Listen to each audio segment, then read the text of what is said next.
રાજ્યમાં ઠંડીનો ચમકારો યથાવત છે। 24 કલાકમાં ઠંડીથી રાહત મળી શકે છે। 24 કલાકમાં 2 થી 3 ડિગ્રી વધી શકે છે તાપમાન।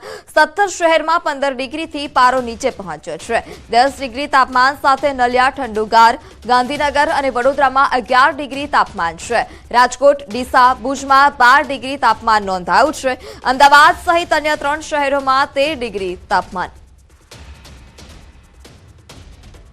તો આ તરફ હવામાન નિષ્ણાંત અંબાલાલ પટેલે પણ કડકડતી ઠંડી વચ્ચે ફરી માવઠાના મારની આગાહી કરી। રાજ્યમાં કડકડતી ઠંડી પડી રહી છે। શિયાળાએ બરાબરનું આક્રમણ કર્યું છે। શિયાળો તેની ચરમસીમાએ છે ત્યારે ખેડૂતો માટે માઠા સમાચાર છે। શનિવારથી ઠંડી ગાયબ થઈ જશે અને માવઠાના થશે મંડાણ। હવામાન નિષ્ણાંત અંબાલાલ પટેલે ખેડૂતોના જીવ અદ્ધર થઈ જાય તેવી આગાહી કરી છે। જાન્યુઆરીના અંતમાં ઠંડી ઘટી જશે અને માવઠાના મંડાણ થશે। 27 જાન્યુઆરીથી વાતાવરણમાં પલટો આવશે અને 31 જાન્યુઆરી સુધી માવઠું તબાહી મચાવશે। ભારે વેસ્ટર્ન ડિસ્ટર્બન્સના કારણે વરસાદ પડશે।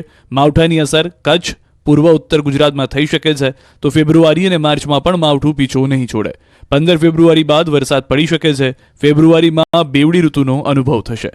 જાન્યુઆરીના અંત ભાગમાં તો ઠંડી ગાયબ થઈ ગયો એવું જણાશે, કારણ કે આ સ્થિતિમાં માવઠા જેવું સર્જન થવાની શક્યતા રહે છે। બીજી તરફ ફેબ્રુઆરી માસમાં રેકોર્ડ બ્રેક ઠંડી પડશે।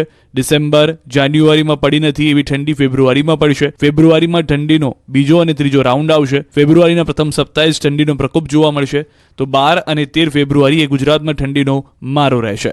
ફેબ્રુઆરીમાં ઠંડીનો રાઉન્ડ આવી શકશે અને આ ફેબ્રુઆરીનો રાઉન્ડ જે છે એ લગભગ ડિસેમ્બર, જાન્યુઆરી માસમાં ઠંડી નથી આવી તેવી ઠંડી હવે જાન્યુઆરીના અંતમાં, ફેબ્રુઆરીની શરૂઆતમાં અને ફેબ્રુઆરી માસમાં।